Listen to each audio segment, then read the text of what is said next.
तो इस क्वेश्चन में अगर हम ध्यान दें, ये हमारा PYQ है। तो यहाँ पे लिखा define magnetic moment and right its unit.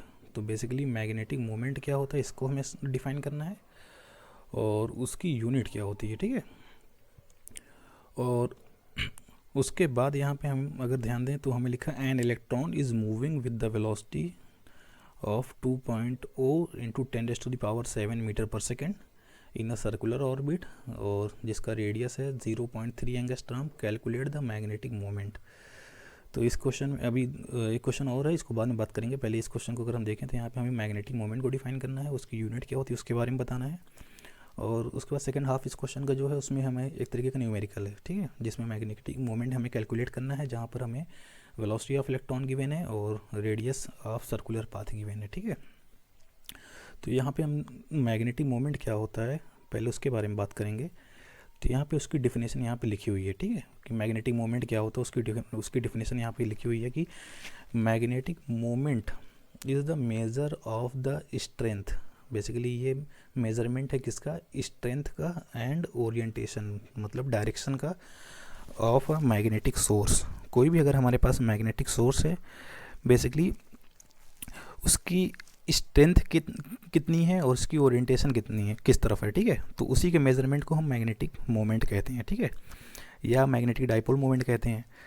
और अगर हम यहाँ पे फॉर करंट कैरिंग लूप, अगर करंट कैरिंग लूप के रिस्पेक्ट में मैग्नेटिक डाइपोल मोमेंट को हम समझना चाह रहे हैं, तो it is the product of the current and the area of the loop. तो जो लूप है उसके एरिया और जो करंट है उसका प्रोडक्ट को ही हम लोग मैग्नेटिक मोमेंट कहते हैं, ठीक है। और इसकी जो डायरेक्शन होगी बेसिकली वो नॉर्मल होगी, मतलब प्लेन के परपेंडिकुलर होगी, उस लूप के प्लेन के परपेंडिकुलर होगी, और राइट हैंड थंब रूल से हम डायरेक्शन बता सकते हैं, ठीक है। और यहाँ पे जो यूनिट होगी वो हमारे पास एरिया मीटर स्क्वायर होगी। अब इसका मतलब क्या है, ये डिफिनेशन जो पढ़ें इसका मतलब क्या, ध्यान से अगर हम देखें तो यहाँ पे हम पहले ड्रॉ करते हैं। यहाँ पे एक मान लीजिए हमारे पास ये एक लूप है, ठीक। इस लूप में करंट फ्लो कर रहा है, यहाँ पे हमारे पास करंट है I, ठीक।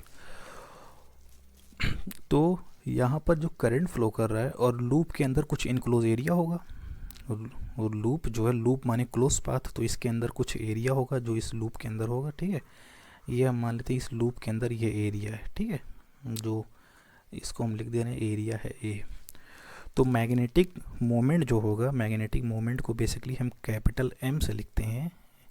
ये डेफिनेशन के अकॉर्डिंग देखें तो current multiply by area enclose by that loop, ठीक। तो अब अगर हम यहाँ पे देखें तो एरिया जो है हमारे पास जो करंट है, करंट की जो SI यूनिट होती है वो होती है हमारे पास एम्पियर, और एरिया की जो SI यूनिट होती है वो होती है मीटर स्क्वायर, ठीक। तो यहाँ पे देखो यही हमारे पास इसकी SI यूनिट होगी एम्पियर मीटर स्क्वायर, ठीक है। मैग्नेटिक मोमेंट की जो SI यूनिट है एम्पियर मीटर स्क्वायर। और जो डायरेक्शन होगी, तो डायरेक्शन होगी जैसे मान लो ये हमारे पास ये करंट फ्लो कर रहा है, तो फिंगर कर्ल करो करंट की तरफ, जो थंब हमारा होगा वो थंब डायरेक्शन बताएगा इस मैग्नेटिक मोमेंट की। मैग्नेटिक मोमेंट एक वेक्टर क्वांटिटी है, तो इसकी डायरेक्शन जो होगी वही एरिया वेक्टर के अलोंग होगी, ठीक है। तो एरिया वेक्टर प्लेन के परपेंडिकुलर होता है। तो अगर करंट हमारे पास देखो, करंट जो है उस तरफ फिंगर कर्ल करो, तो जो थंब होगा थंब पॉइंट करेगा डायरेक्शन ऑफ मैग्नेटिक मोमेंट को, ठीक है, बहुत सिंपल है। और अगर यहाँ पे हम क्वेश्चन में दूसरा पार्ट देखें तो यहाँ पे हमें क्या करना है कि मैग्नेटिक मोमेंट को हमें कैलकुलेट करना है। जहाँ पर हमारे पास एक सर्कुलर पाथ में इलेक्ट्रॉन मूव कर रहा है, इलेक्ट्रॉन की वेलोसिटी है 2 × 10⁻⁷ मीटर पर सेकेंड, और रेडियस है 0.3 एंगस्ट्रॉम। तो हमें कैलकुलेट करना है मैग्नेटिक मोमेंट, उसकी वजह से कितना डेवलप होगा वहाँ पे, ठीक है। तो यहाँ पे अगर हम देखें तो हमारे पास ये एक सर्कुलर पाथ है, इस सर्कुलर पाथ में एक इलेक्ट्रॉन है वो मूव कर रहा है, ठीक है। वो इलेक्ट्रॉन मूव कर रहा है v वेलोसिटी से, और इस सर्कुलर पाथ का कुछ रेडियस है r। तो हमें कैलकुलेट करना है मैग्नेटिक मोमेंट, ठीक है। तो यहाँ पे जो गिवन है पहले हम लिख ले रहे हैं, given v is equal to, मतलब वेलोसिटी ऑफ इलेक्ट्रॉन वो है 2 × 10⁻⁷, ठीक है, मीटर पर second. And radius of circular path is 0.3 angstrom. तो अगर हम यहाँ पे एंगस्ट्रॉम की साइन हटाएं तो 10⁻⁻10 आएगा, ठीक। और ये कन्वर्ट हो जाएगा मीटर में, ठीक है। तो ये हमारे पास हो गया रेडियस। और हमें कैलकुलेट करना है मैग्नेटिक मोमेंट। तो मैग्नेटिक मोमेंट का जो फार्मूला होता है वो फार्मूला होता है basically m is equal to current into area, ठीक है। इसको हम मान लेते हैं हमारे पास इक्वेशन नंबर फर्स्ट है, ठीक है। अब यहाँ पे हम करंट को कैलकुलेट करेंगे पहले और उसके बाद एरिया को, दोनों की वैल्यू को लॉक यहाँ पे पुट कर देंगे तो हमारे पास मैग्नेटिक मोमेंट आ जाएगा, ठीक है। तो यहाँ पे हम लोग क्या करते हैं, पहले आओ करंट की वैल्यू को फाइंड आउट करते हैं। तो करंट होता है I is equal to Q upon T. और यहाँ पे जो चार्ज है वो बेसिकली इलेक्ट्रॉन है, इलेक्ट्रॉन मूव कर रहा है तो यहाँ पे लिख देंगे E अपॉन टी, ठीक है। और ये हम लोग जानते हैं कि वेलोसिटी इज इक्वल टू जो यहाँ पे इलेक्ट्रॉन घूम रहा है उसकी जो वेलोसिटी होगी, अगर मान लो यहाँ पे एक चक्कर इलेक्ट्रॉन घूमेगा तो कितना डिस्टेंस कवर करेगा, वो डिस्टेंस होगी 2πr जो कि सरकमफ्रेंस की इक्वल होगी। और एक चक्कर कंप्लीट करने में जो टाइम लगता है बच्चों उसको हम टाइम पीरियड कहते हैं, तो इसको टी लिख लेंगे, ठीक है। तो यहाँ से अगर हम टी की वैल्यू कैलकुलेट करें तो टी इज इक्वल टू हो जाएगा 2πr v, यहाँ पे क्रॉस मल्टीप्लाई कर लो तो v यहाँ पे हमारे पास नीचे आ जाएगा, ठीक है। तो ये वाली टी की वैल्यू ले जा करके यहाँ पे पुट कर देना हमें, तो हमारे पास आ जाएगा e अपॉन टी की जगह पुट कर देना क्या 2πr अपॉन v, ठीक। तो थोड़ा सा हम इसकी थिकनेस कम कर लेते हैं, ठीक है। चलो ठीक है। अब यहाँ पे हमारे पास जो आ जाएगा e अपॉन 2πr और यहाँ पे v जो यहाँ पे नीचे यहाँ पे ऊपर जाके मल्टीप्लाई हो जाएगा तो हमारे पास यहाँ पे आ जाएगा v, यहाँ पे हमारे पास i की वैल्यू आ गई, ठीक। तो यहाँ पे i की वैल्यू आ गई तो इसको हम लिख देंगे, ये हमारे पास हो गया इक्वेशन नंबर सेकेंड, ठीक। अब हम लोग कैलकुलेट करेंगे किसकी वैल्यू को बच्चों, अब हम लोग कैलकुलेट करेंगे एरिया की वैल्यू। एरिया i निकल गया, अब एरिया निकाल ले रहे हैं। तो यहाँ पर हम लोग एरिया की वैल्यू कैलकुलेट कर रहे हैं, ठीक है। तो क्योंकि ये सर्कुलर लूप है तो सर्कल का जो एरिया होता है बच्चों क्या होता है πr²। तो πr², इसको हम मान लेते हैं इक्वेशन नंबर 3। तो put the value of second and third in first, ठीक है। Put the value of equation second and third in equation first, ठीक। तो यहाँ पर लाके जब वैल्यू पुट करेंगे तो पुट करने के बाद हमारे पास जो एक्सप्रेशन आएगा वो क्या आएगा कि m इज इक्वल टू आई की वैल्यू कितनी आई थी बच्चों EV बाई 2πr टाइम्स एक है कितना हमारे पास है πr²। तो यहाँ पे हमारे पास आ जाएगा EV अपॉन 2π, एक पाई से यहाँ पे एक पाई कैंसिल कर दो, ठीक। और यहाँ पे एक आर से एक आर कैंसिल कर दो, ठीक है। बेसिकली थोड़ा सा मैं यहाँ पे कलर चेंज कर लेता हूँ ताकि थोड़ा सा प्रॉपर ये विजिबल हो, ठीक है। यहाँ पर देखो एक पाई से एक पाई को हमने कैंसिल कर दिया और एक आर से एक आर को कैंसिल कर दिया, ठीक। तो हमारे पास बचा क्या, तो डिनोमिनेटर में हमारे पास सिर्फ बचा 2, ठीक है। तो हमारे पास यहाँ पे बचा 2 और यहाँ न्यूमरेटर में क्या बचा E बचा, V बचा और R बचा। तो EVR/2 ये हमारे पास आ गया मैग्नेटिक मोमेंट। अब यहाँ पे हमें सबकी वैल्यू पुट कर देना है, ठीक है। तो यहाँ पे E चार्ज ऑन इलेक्ट्रॉन तो 1.6 10⁻⁻19 और वेलोसिटी ऑफ इलेक्ट्रॉन कितनी गिवन थी, यहाँ पे वेलोसिटी ऑफ इलेक्ट्रॉन गिवन थी बच्चों 2 × 10⁻⁷। तो यहाँ पे ले जाके पुट कर दो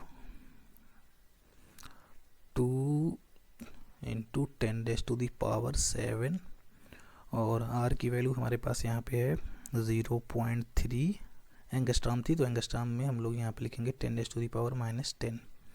और अपॉन हमारे पास कितना है यहाँ पे 2, तो ये 2 से ये 2 कैंसिल हो जाएगा, तो हमारे पास आ जाएगा यहाँ पे 1.6 और यहाँ पे है 0.3, तो 16 3 ज़ा 48, यहाँ पे एक डिजिट अंदर पॉइंट और यहाँ पे भी एक डिजिट, तो 2 डिजिट अंदर यहाँ पे पॉइंट आ जाएगा, ठीक है, 0.448। और सारे यहाँ देखो 10⁻+7, यहाँ -10 है तो -3 बचेगा, 10⁻⁻19 टाइम्स 10⁻⁻3, ठीक है। तो यहाँ पे अगर हम आगे लिखें तो ये 0.48 इंटू 10⁻⁻22। अब अगर हम यहाँ पे 4.8 लिखेंगे तो यहाँ पे पावर माइनस में एक और बढ़ जाएगी, 10⁻⁻23 एम्पियर मीटर स्क्वायर। ये हमारे पास आ गया मैग्नेटिक मोमेंट, ठीक। तो ये क्वेश्चन का जो फर्स्ट वाला पार्ट था वो कैलकुलेट हो गया है। और अगर हम यहाँ पे सेकंड वाले पार्ट की बात करें तो यहाँ पे सेकंड पार्ट क्या था क्वेश्चन का, तो सेकंड पार्ट है क्वेश्चन का, लिखा है an electron enters in the region of 0.3 tesla magnetic field. 0.3 tesla की मैग्नेटिक फील्ड है, थोड़ा सा इसको मैं हाईलाइट कर ले रहा हूँ। तो मैग्नेटिक फील्ड की वैल्यू है 0.3 टेस्ला, एक इलेक्ट्रॉन है वो इंटर कर रहा है बेसिकली, ठीक है, at an angle of 60 degree. 60 degree के एंगल पर एक इलेक्ट्रॉन है 0.3 टेस्ला की मैग्नेटिक फील्ड में वो इंटर कर रहा है, ठीक है। और जो इलेक्ट्रॉन की वो स्पीड है बेसिकली 4 इंटू 10⁻⁵ मीटर पर सेकेंड।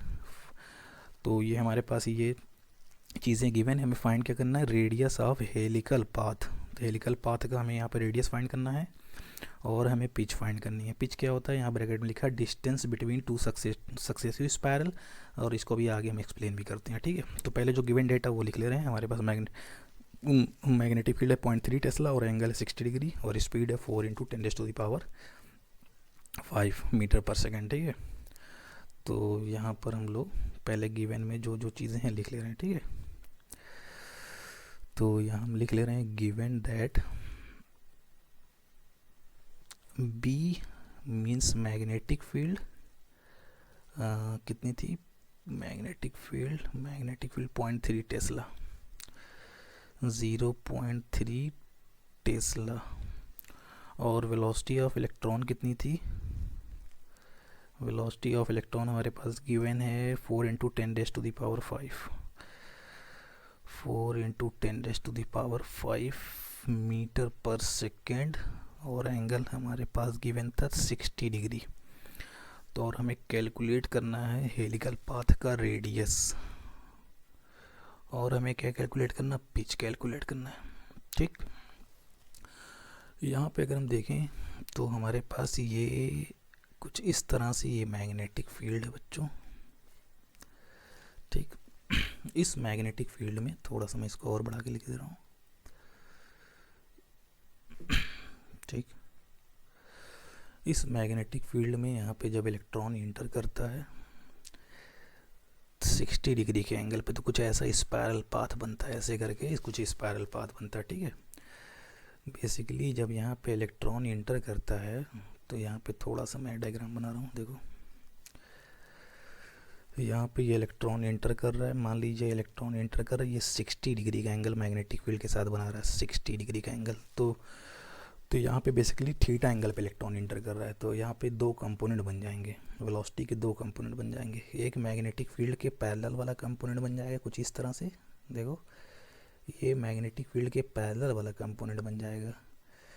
तो मान लो इलेक्ट्रॉन इंटर किया v वेलोसिटी से, तो यहाँ पे एक v पैरेलल बन जाएगा, v पैरेलल वाला कंपोनेंट हो जाएगा, जो कि हो जाता है पैरेलल कंपोनेंट क्या होता है, v cos थीटा, ठीक। और एक परपेंडिकुलर वाला कंपोनेंट बनेगा v परपेंडिकुलर, ये बेसिकली होगा v sin थीटा। सब लोग जानते हैं परपेंडिकुलर कंपोनेंट जो होगा वो v sin थीटा, बेसिकली जिसके साथ थीटा एंगल बनता है वो cos थीटा वाला कंपोनेंट हो जाता है, और जिसके साथ एंगल नहीं बनता वो sin थीटा वाला कंपोनेंट बन जाता है। तो sin थीटा वाला कंपोनेंट रिस्पॉन्सिबल होगा इस इलेक्ट्रॉन को सर्कुलर पाथ में घुमाने के लिए, और cos थीटा वाला कंपोनेंट रिस्पॉन्सिबल होगा इस इलेक्ट्रॉन को मैग्नेटिक फील्ड की डायरेक्शन में मूव कराने के लिए।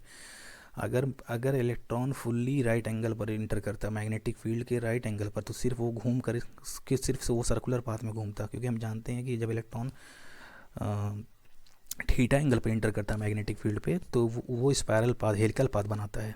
और एक एक कंप्लीट टाइम पीरियड के रिस्पेक्ट में जो इलेक्ट्रॉन आगे एक्स डायरेक्शन में मूव करता है बेसिकली, इसी को हम पिच बोलते हैं। पिच माने एक सर्कुलर लूप कंप्लीट करने में ना जितना ये एक्स में मूव करता है उसी लेंथ को हम पिच बोलते हैं, ठीक है। तो पिच के लिए देखो कौन सी वेलोसिटी रिस्पॉन्सिबल है, वी पैरेलल वाली। तो वी पैरेलल टाइम्स अगर हम यहाँ पे टाइम पीरियड से मल्टीप्लाई करें तो हमारे पास पिच आ जाएगी। पिच क्या है, एक तरीके की लेंथ है, ये डिस्टेंस है ये। और हम वेलोसिटी इज इक्वल टू क्या होता है, अगर पैरेलल वाली वेलोसिटी देखें तो velocity is equal to distance upon time, distance upon time. तो यहाँ पे जो एक्स डायरेक्शन में डिस्टेंस है उसी को तो हम पिच बोल रहे हैं। तो पिच अपॉन टाइम को ही तो हम वी पैरेलल, तो अगर हमें पिच कैलकुलेट करना है तो टाइम को और वी पैरेलल वाली वेलोसिटी को मल्टीप्लाई कर देंगे तो पिच आ जाएगा हमारे पास, ये वाला पार्ट, ठीक है। और जो यहाँ पे ये सर्कुलर पाथ में इलेक्ट्रॉन घूम रहा है वो वी साइन थीटा की वजह से, क्योंकि अगर किसी भी चार्ज पार्टिकल को हम एक्सटर्नल मैग्नेटिक फील्ड में अगर हम प्रोजेक्ट करते हैं, फेंकते हैं, तो उस मैग्नेटिक फील्ड पर उस चार्ज पार्टिकल पर कुछ फोर्स लगता है, ठीक है। और फोर्स कब लगता है, जब हमारे पास, जैसे देखो ध्यान से, अगर हमारे पास मैग्नेटिक फील्ड बी है, अगर किसी चार्ज पार्टिकल को हम मैग्नेटिक फील्ड के पैरेलल डायरेक्शन में फेंक दें तो उस पर कोई फोर्स नहीं लगेगा, क्योंकि फोर्स तभी लगता है जब उन मैग्नेटिक फील्ड और चार्ज पार्टिकल की वेलोसिटी के बीच में कुछ एंगल बने। क्योंकि मैग्नेटिक फोर्स जब किसी चार्ज पार्टिकल पे लगता है उसका फार्मूला होता है Q V cross B, Q V cross B होता है, ठीक है। तो या Q V B sine theta होता है। अगर दोनों को हम पैरेलल फेंक देंगे तो यहाँ पे थीटा की वैल्यू कितनी हो जाएगी बच्चों, 0 डिग्री हो जाएगी। तो अगर साइन 0 की वैल्यू 0, अगर थीटा 0 डिग्री पैरेलल फेंक देंगे तो साइन 0 की वैल्यू 0, तो हमारे पास मैग्नेटिक फोर्स क्या हो जाएगा, 0 हो जाएगा। तो मैग्नेटिक फोर्स मैक्सिमम कब होता है, जब थीटा 90 डिग्री पर होता है। तो इसका मतलब मैक्सिमम मैग्नेटिक फोर्स कब लगता है, जब किसी चार्ज पार्टिकल को हम मैग्नेटिक फील्ड की ओरिएंटेशन के राइट एंगल पर प्रोजेक्ट करें तो उस चार्ज पार्टिकल पर मैक्सिमम फोर्स लगता है, ठीक है। और थीटा एंगल पर प्रोजेक्ट करेंगे, दो कंपोनेंट बन जाएंगे वहाँ पे। तो थीटा एंगल पर प्रोजेक्ट करने पर होता क्या, हेलिकल पार्ट डेवलप हो जाता है। अगर परफेक्ट राइट एंगल पर हम प्रोजेक्ट करेंगे तो सिर्फ सर्कुलर पाथ बनेगा, मतलब वो सर्कुलर पाथ में घूम करके इलेक्ट्रॉन वहीं पे रह जाएगा। लेकिन अगर हम थीटा एंगल पे प्रोजेक्ट करेंगे तो वेलोसिटी के दो कंपोनेंट, वेलोसिटी दो पार्ट में ब्रेक हो जाएगी।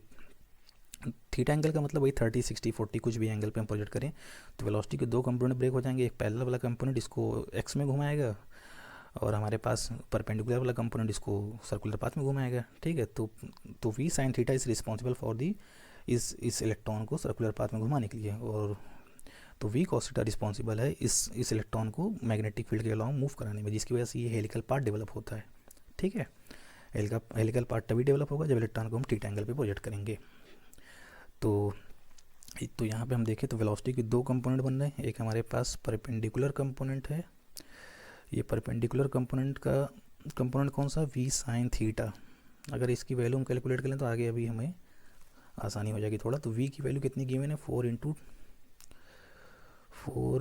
10⁵ और साइन थीटा की वैल्यू कितनी गिवन है बच्चों, 60 डिग्री। तो हमारे पास यहाँ पे हो जाएगा साइन 60 डिग्री, ठीक। और 4 इंटू 10⁵ साइन 60 की वैल्यू कितनी होती है, √3/2।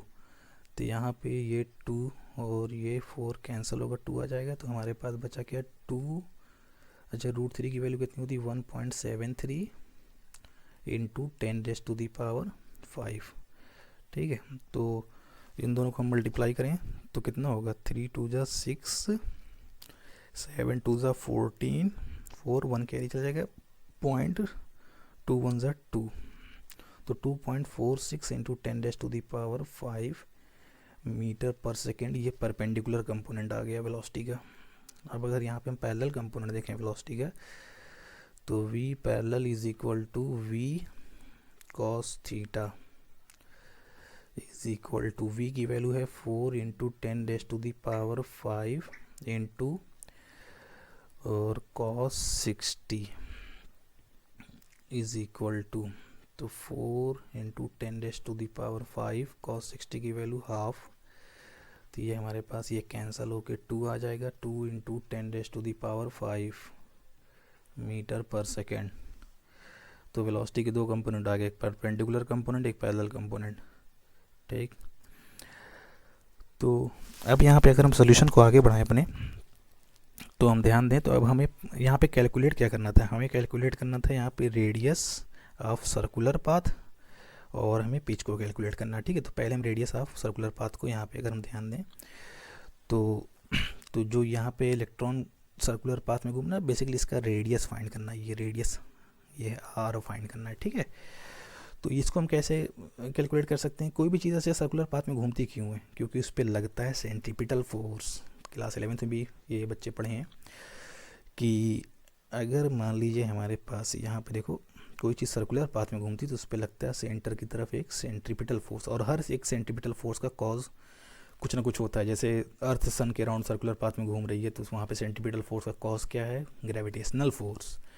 ऐसे यहाँ पे जो इलेक्ट्रॉन जो सर्कुलर पाथ में घूम रहा है, यहाँ पे सेंट्रीपिटल फोर्स का कॉज है मैग्नेटिक फोर्स। जैसे हमारे पास एटम में इलेक्ट्रॉन घूमता है अराउंड द न्यूक्लियस, तो वहाँ पे क्या कॉज होता है, इलेक्ट्रोस्टैटिक फोर्स।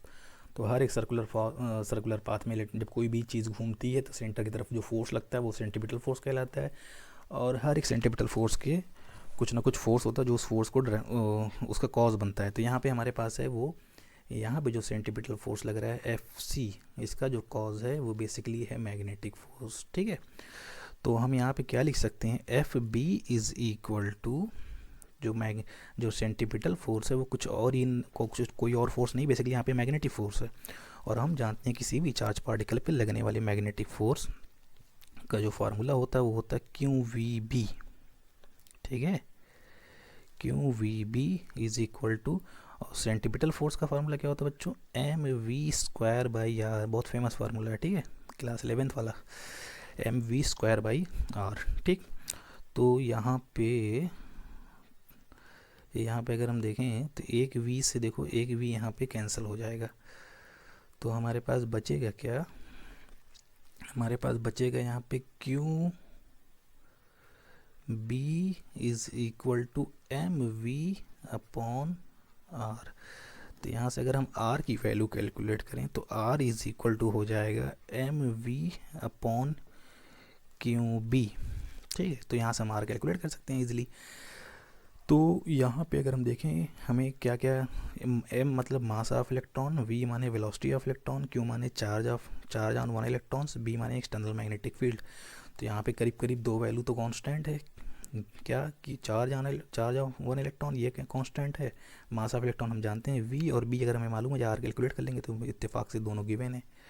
ठीक है, तो वी कितना गिवन है, वी हमारे पास है 4 × 10⁵। अच्छा, एक चीज़ और ध्यान देना, यहाँ पे जो ये वेलोसिटी है ना बच्चों, ये परपेंडिकुलर वाली वेलोसिटी है, क्योंकि परपेंडिकुलर ही वेलोसिटी रिस्पॉन्सिबल है इलेक्ट्रॉन को सर्कुलर पाथ में घुमाने के लिए, बात याद रखना आप। ठीक है, तो वी परपेंडिकुलर को हम यहाँ पे कैलकुलेट किए हैं, देखो ध्यान से, वी परपेंडिकुलर की वैल्यू क्या है हमारे पास है 2.46 × 10⁵ मीटर पर सेकेंड। ठीक है, तो यहाँ पे अगर हम यहाँ पे इसको आगे फर्दर कैलकुलेट करें, तो आर इज इक्वल टू हमारे पास है एम, और वी परपेंडिकुलर की वैल्यू है 2.46 × 10⁵। या पहले हम लिख ले रहे हैं एक बार, फिर इसके बाद वैल्यू पुट कर रहे हैं। ठीक है, अपॉन क्यू बी, तो मास ऑफ इलेक्ट्रॉन होता है 9.1, या कई बार हम 9.11 भी लिखते हैं। ठीक है, 10⁻31, और वी परपेंडिकुलर है 2.46 × 10⁵ upon charge on one electron is 1.6, अगर एक्यूरेट पूरा लिखें 1.602 × 10⁻⁻19, 19 रहेगा, 119 नहीं। ठीक, तो 19 इंटू बी की वैल्यू है 0.3 टेस्ला।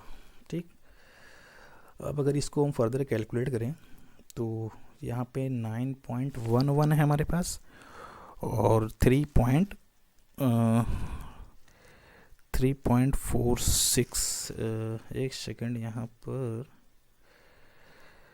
2.46। ठीक है, 17 × 34, 3.46 होगा भैया, टू वन ज़ा टू, और यहाँ पे कैरी आया था ना, 3 हो गया था, 3.46। देखो 3 2 ज़ा 6 और 7 2 ज़ा 14, 4 1 कैरी, और 2 1 ज़ा 2, 1 3 हो जाएगा 3। वैसे भी देखो 17 2 ज़ा 34 आना चाहिए, 3 2 ज़ा 6, ठीक है। 3.46, 3.46, ठीक है। अब यहाँ पे इसको अगर हम सॉल्व करें फर्दर तो हमारे पास आ जाएगा 9.11। इसको थोड़ा कैलकुलेटर से कैलकुलेट करिए, यहाँ पे हम कैलकुलेटर से कैलकुलेट कर ले रहे हैं, एक सेकंड। 9.11 टाइम्स 3.46, ये आ रहा है हमारे पास अप्रोक्सीमेटली 3.16,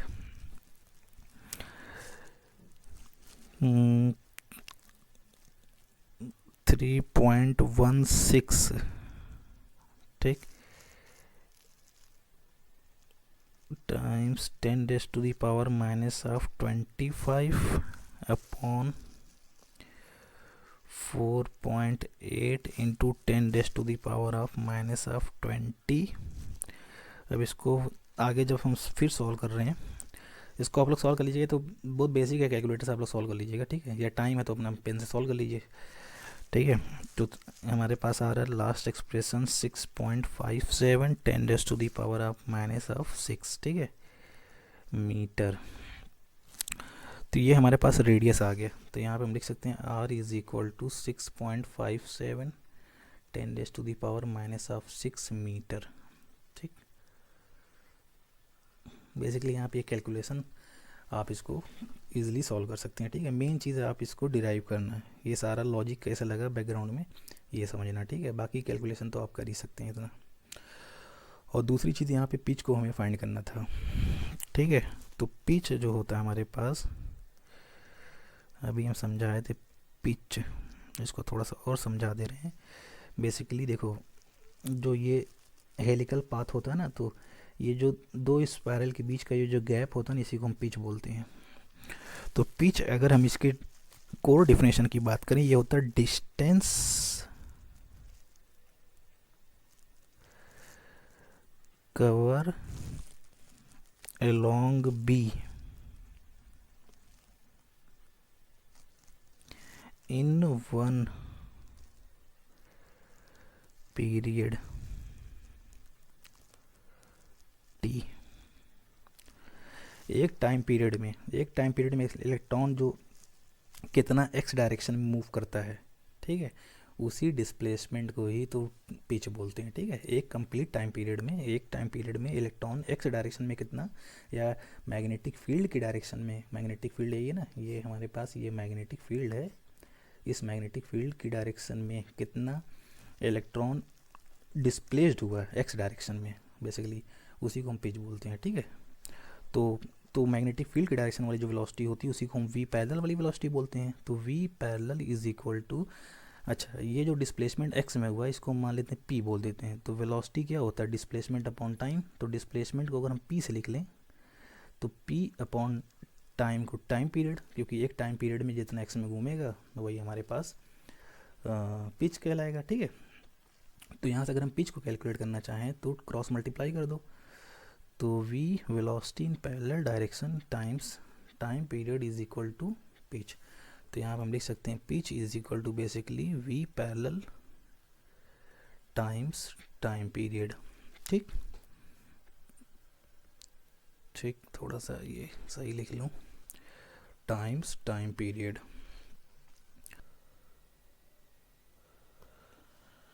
पिच होता है basically v parallel times time period. तो पहले देखो v पैरेलल की वैल्यू तो हम लोग जानते हैं, यहाँ पे v पैरेलल पहले से कैलकुलेट कर चुके हैं हम। हमारे पास है v पैरेलल की वैल्यू जो है 2 इंटू 10⁻⁵ मीटर पर सेकेंड, ठीक है। तो यहाँ पे v parallel is equal to 2 into 10⁻⁵ metre पर सेकेंड। और यहाँ पे हमारे पास बचा टाइम पीरियड की वैल्यू। तो टाइम पीरियड की वैल्यू हम लोग कैलकुलेट कैसे करेंगे, देखो ध्यान से। सबसे पहले अभी हम लोग यहाँ पे रेडियस की वैल्यू जो कैलकुलेट किए थे वो थी हमारे पास M V by Q B. तो ये वाला पार्ट पहले हम यहाँ पे लिखेंगे, ठीक है। तो M V R is equal to M V by Q B.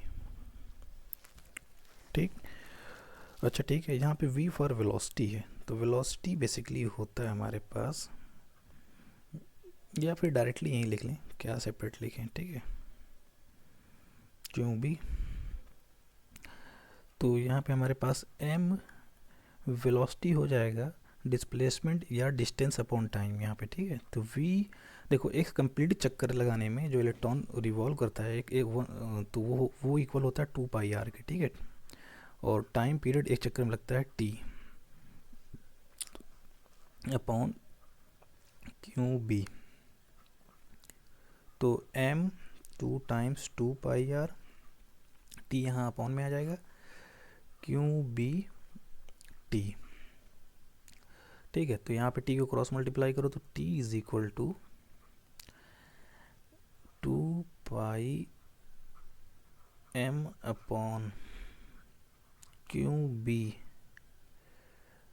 Upon r। एक r यहाँ पे हमारे पास ऊपर है, ठीक है, एक r से एक r हमारे पास कैंसिल हो गया, तो हमारे पास टाइम पीरियड हो गया 2πm अपॉन क्यू बी, ठीक। तो ये टाइम पीरियड का हमारे पास एक्सप्रेशन आ गया, ठीक है। इसको ले जाके यहाँ पे हम पुट कर देंगे, जो कि हमारे पास हो जाएगा 2πm अपॉन क्यू बी। यहाँ पे हमारे पास आ जाएगा 2 इंटू 10⁻⁵ इंटू 2 इंटू पाई की वैल्यू 3.14, मास ऑफ इलेक्ट्रॉन हो जाएगा 9.1 10⁻⁻31 upon charge on 1 electron is 1.6 into B की वैल्यू है 0.3, ठीक है। तो 2 इंटू 10⁻⁵, ठीक है। तो इसको आप लोग कैलकुलेट कर लीजिएगा बच्चों, इसको हम कैलकुलेट नहीं कर रहे, जगह बहुत कम बची है, ठीक है। तो ये सारा एक्सप्रेशन आप कैलकुलेट कर लीजिएगा, जो कि नियरली आ रहा है 1.19, ठीक, इंटू 10⁻⁻10।